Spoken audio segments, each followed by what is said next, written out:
বাবা রিকশাচালক হলেও ছেলের স্বপ্ন পূরণে কোনো ঘাটতি রাখেননি। খেলার উন্নতির জন্য কেরালার মালামপুর থেকে থিসারে পাঠিয়ে দেন তার ছেলেকে।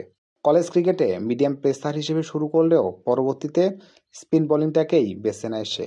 সেন্ট থমাস কলেজে পড়াকালীন কেরালা প্রিমিয়ার লিগে নাম নথিভুক্ত করেন তিনি এবং ভালো পারফরম্যান্সের জেরে মুম্বাই ইন্ডিয়ান্সের স্কাউটিং টিমে চোখে পড়ে সে। এছাড়াও তামিলনাড়ু প্রিমিয়ার লিগ ও কেরালার বয়সভিত্তিক দলেরও হয়ে খেলেছেন তিনি। সেদিন এমনি এমনি বা মজার ছলে ফটকা মুম্বাই তাকে মাঠে নামিয়ে দেয়নি। বেশ কয়েক মাস ধরেই ঘষে মেজে প্রস্তুত করেছে তাকে।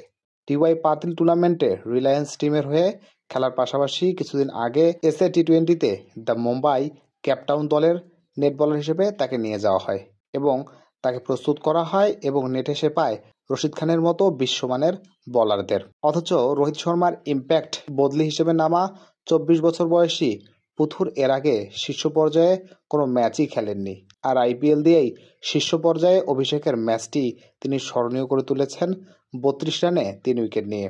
তাও যেন উইকেট নয়, প্রত্যেকটি চেন্নাইয়ের পিওর ব্যাটসম্যান ঋতুরাজ গায়কোয়াড়, শিবম দুবে, দীপক হুডা।